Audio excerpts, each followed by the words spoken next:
Hi, everybody. I'm Brittany Lewis with Forbes Breaking News. Joining me now is my Forbes colleague, money and politics reporter, Kyle Mullins. Kyle, thanks so much for joining me. Be here, Brittany. You have been reporting about the money when it comes to Trump's legal setbacks, and currently the former president owes over $500 million. So before we dive into the conversation, can you remind us all of how he got here? Absolutely.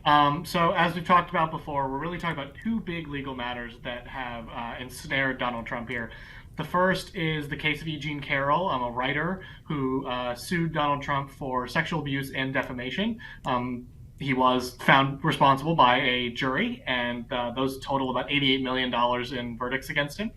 The second that we're talking about is the much larger New York fraud case brought by the New York Attorney General, accusing Trump of inflating his net worth and committing basically large-scale fraud over the years.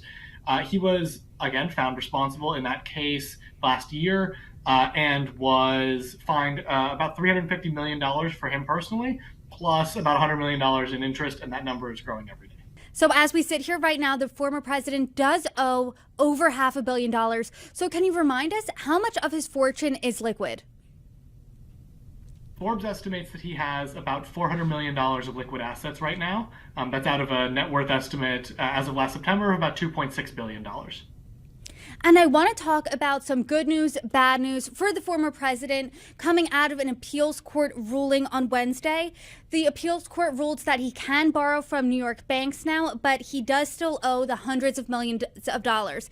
Can you walk us through that a little bit more?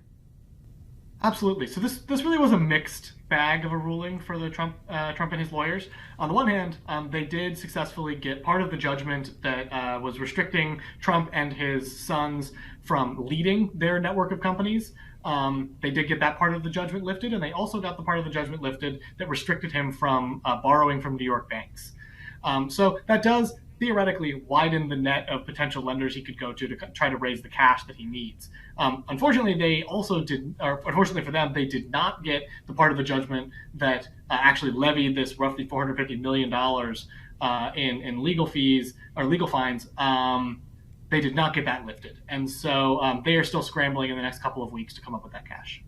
For the viewers doing the math at home there, he does owe more than he has in liquid assets. You're reporting that he has 27 mortgage-free properties that combined are worth over $1 billion. But because of Wednesday's ruling, are there still hurdles with borrowing against his properties? I think the biggest hurdle that he's facing right now is just the enormous amount of legal uncertainty that is inherent in this situation. He's in the middle of an appeals process. There's this appeals court that's saying he can borrow from New York banks, but that might get overturned by the wider appeals court in just a couple of weeks.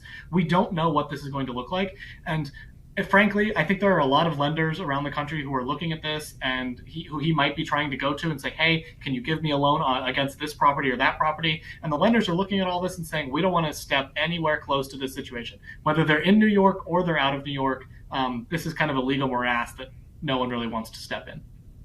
You and our Forbes colleague, John Hyatt, deduced who could loan Trump some or all of the $540 million. Obviously, he does have a cash problem, but in a conversation earlier this week, you said he wouldn't necessarily have to sell off his properties, meaning he would need a loaner. So in your reporting, some of the sources you've talked to guessed where he could borrow the cash. Tell us what they were estimating there. Yeah, we've got some really interesting reporting here. John Hyatt, my colleague, talked to Wilbur Ross, the former Secretary of Commerce under President Trump. And he told us that he thinks foreign banks and foreign lenders are going to be a very promising source of potential cash for the former president. And that's a pretty notable statement, coming again from a former cabinet official. And right in the middle of an election year, when Trump is the presumptive nominee for the Republican Party, he's considering taking out major loans from a foreign entity of some kind. That does raise conflicts of interest questions when we are talking about a potential future president. Other sources of cash that he has that we can quickly run through, but he could definitely loan from or try to find a loan from other domestic banks, even those outside New York. He could potentially try to find a loan from his network of billionaires that he knows, both from his days in business and sort of conservative mega donors from his days in office. And we have the potential of a bit of a windfall here for him from Truth Social. which is looking like it might have an IPO in March. We're going to dive a little deeper into all of these potential avenues, but something that stuck out to me in your reporting, we're talking about major loans here, and you and John both said that Trump isn't the ideal borrower. Talk to us a little bit about that. Yeah, he's got a bit of a reputation, to put it bluntly. He has a history of bankruptcies, and he is currently enmeshed in a combination of enormous civil suits that have already racked him up $540 million in legal bills. And he's got a number of criminal cases coming up too. So I'll just say I think there's probably a lot of banks who are looking at that and saying, I don't know whether they're not exactly jumping to lend him money. So let's talk about these different paths. First, let's talk about abroad. Let's talk about his international connections. What are those looking like? Yeah, we highlighted a couple of these international entanglements in our piece. So the first thing that jumps out is the Trump Organization has a recently minted deal with a Saudi real estate firm and the government of Oman. This meshes well with the idea that a couple of our sources told us that the Middle East is a promising place for Trump to potentially raise some cash. One of our sources even called the Gulf states the new Wall Street. And then I'll also note that Trump's son-in-law, Jared Kushner, his private equity firm received a $2 billion cash infusion from the Saudi Sovereign Wealth Fund shortly after Trump left office. So I think that there's the family has multiple connections over in the Middle East that I think could potentially be leaned on here. I think the time that we're in right now is an important caveat and something important to talk about with you now. We're sitting in the beginning of 2024. We are in the middle of a presidential election year. Talk about the potential conflicts of interest with working with an international lender. So the basic idea here is that President of the United States is the commander-in-chief of the U.S. military. He's the representative of the United States abroad. He's the most senior policymaker when it comes to diplomacy.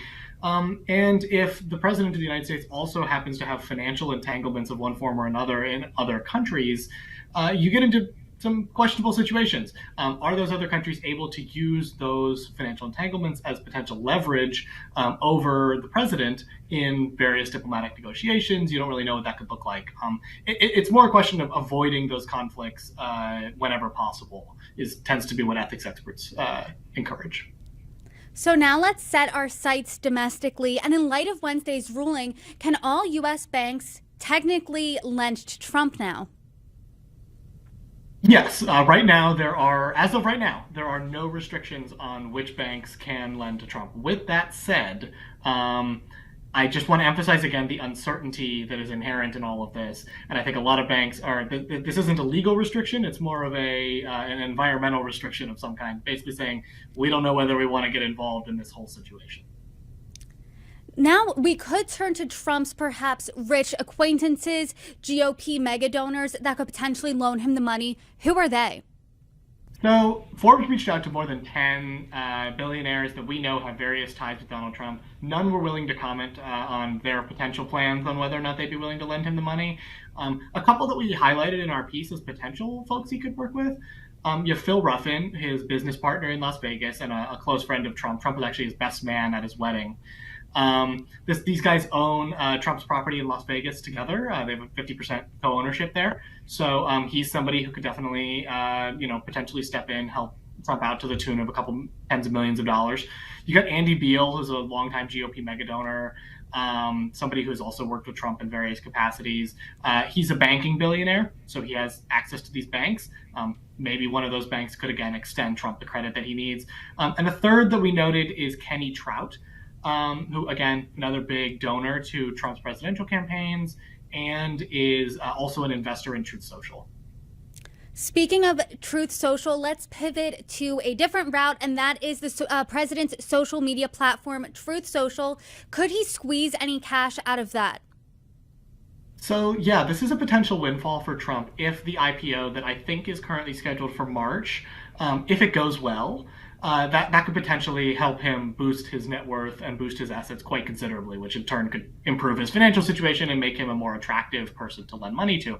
With that said, even he would have to get a waiver from some of the clauses in the merger agreement. Those shares might be governed by lockup clauses that basically say he can't use them as collateral and he can't sell them, which are kind of the two things that he would want to be able to do with them in order to raise the cash he needs. So now looking through all of these potential lenders, do any of them assume any risk if they do lend money to the former president? I think any lender is going to assume some risk when they are lending money to anybody. And I think Donald Trump is a little bit riskier than most, maybe a lot riskier than most. Like I said, he's got all of these legal cases that are piling up, both criminal and civil situations. His financial statements are, not looking particularly fantastic. He's got a history of bankruptcies. This is not somebody that, like I said earlier, their banks are particularly jumping at the chance to lend money to. Kyle Mullins, per usual, thank you for joining me and thanks for your reporting. Always happy to be here, Brittany.